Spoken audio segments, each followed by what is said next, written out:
Justice, justice, justice. We want justice. Justice, justice. Hey, Joey Solise. Solise, Soligo. Hongkong Solise. Solise, Soligo.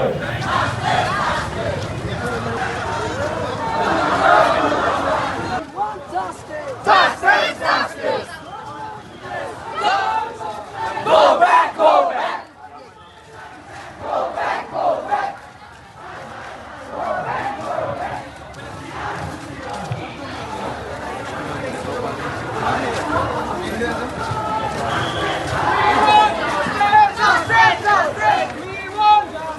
Justice, justice. Go back, go back, go back. Solise, Soligo. Solise, Soligo. Jagise, Jagigo.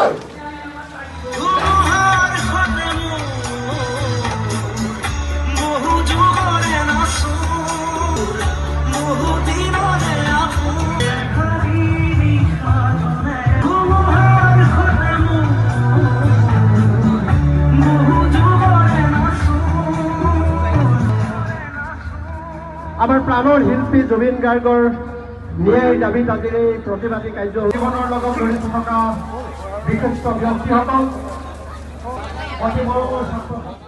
তিনিটা সপ্তাহত অসমৰ প্ৰত্যেকগৰাকী জনতাই বিচাৰে যে জুবিনৰ প্ৰতি ন্যায় লাগে।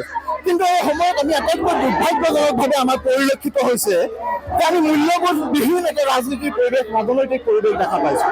সকলোৱে ইজনে সিজনৰ প্ৰতি তেওঁলোকে বোকা ছটিওৱা ৰাজনীতি আৰম্ভ কৰিছে। এই কথা কেতিয়াও গ্ৰহণযোগ্য হ'ব নোৱাৰে। আমাৰ স্পষ্ট কথা, জাতিটোৱে বিচাৰিছে জুবিন দাক ন্যায় দিব লাগে আৰু জুবিন দাক ন্যায় নিদিয়া পৰ্যন্ত আমি শান্ত নহওঁ। জুবিন দাৰ ন্যায়ৰ ক্ষেত্ৰত সকলোকে ৰাজনীতি পৰিহাৰ কৰিবৰ কাৰণে আহ্বান জনাইছোঁ। শাসক দল, বিৰোধী দল সকলোৱে ৰাজনীতি কৰিছে।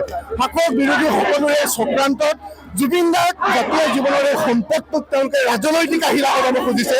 এই কথা গ্ৰহণ কৰা নহ'ব। আমাৰ স্পষ্ট কথা, জুবিন দাৰ প্ৰতি ন্যায় লাগিব। প্ৰতিগৰাকী অভিযুক্তৰ বিৰুদ্ধে কঠোৰৰ পৰা কঠোৰতম শাস্তিৰ ব্যৱস্থা হ'ব লাগিব। ছিংগাপুৰত থকা সকলোকে অনাৰ ব্যৱস্থা কৰিব লাগিব। আৰু জুবিন দাৰ বিৰুদ্ধে যিসমূহ অপৰাধ হ'ল, অৰ্থনৈতিক অপৰাধ হ'ল, তেওঁৰ বিৰুদ্ধে আন ধৰণৰ ষড়যন্ত্ৰ ৰচনা হ'ল, সেই সকলোবিলাকৰ সত্যাসত্য জনসাধাৰণে চাবলৈ বিচাৰিছে। আৰু আজি এই প্ৰতিবাদী মিছিলৰ পৰা আমি সকলোকে সকীয়াই দিছোঁ, জুবিন দাক লৈ ৰাজনীতি নহ'ব। জুবিন দাক লৈ ৰাজনীতি সকলোৱে পৰিহাৰ কৰক, নহ'লে অনাগত সময়ত সকলো ৰাজনৈতিক দলক জনসাধাৰণে প্ৰত্যক্ষ কৰি আছে। আহিব লগা সময়ত তেওঁলোকক উচিত প্ৰত্যুত্তৰ দিবৰ কাৰণে জনসাধাৰণ সংগঠিত হ'ব। কথা হৈছে, আজি এই মিছিলৰ পৰা এটা কথা অসম চৰকাৰে বুলি এটা স্পষ্ট বাৰ্তা দিব বিচাৰিছোঁ যে তেওঁলোকে প্ৰকৃততে জুবিন দাৰ সেই মৃত শৰীৰৰ সন্মুখত কোনে লাল চালাম দিছে আৰু কোনে আচলতে ৰাজনীতি কৰিছে সেইখিনি চিন্তা বাদ দিয়ক। মাননীয় মুখ্যমন্ত্ৰী হিচাপে প্ৰকৃততে তেখেতে দায়িত্বভাৰ লোৱাৰ পাছত তেখেতে কেৱল মাত্ৰ ৰাজনীতিৰ মেৰপাকৰে যিকোনো এটা বিষয় ঠেলি লৈ যোৱাৰ যি অপচেষ্টা, সেই অপচেষ্টাক আমি ছাত্ৰ সন্থাই একেমুখে ধিক্কাৰ দিছোঁ। আৰু লগতে আমি ক'ব বিচাৰিছোঁ যে এই জুবিন দাক লৈ পেলাই তেওঁলোকে যাতে এই ৰাজনীতি বন্ধ কৰক। তেওঁলোকে বিৰোধীয়ে হওক বা চৰকাৰী পক্ষই হওক, কোনো ক্ষেত্ৰত কিন্তু জুবিন দাক লৈ পেলাই ৰাজনীতি সহ্য কৰা নহ'ব।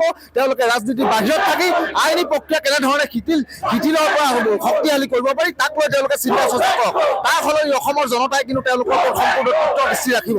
আৰু লগতে যিটো SIT প্ৰকৃততে যেনেধৰণে দায়িত্ব প্ৰদান কৰিছে, তেনেধৰণে দায়িত্ব প্ৰদান কৰক। আৰু তাৰ এই SITৰ ওপৰত তৃপ্ত দৃষ্টি প্ৰকৃততে অসমৰ জনসাধাৰণে প্ৰতি মুহূৰ্তত ৰাখিব।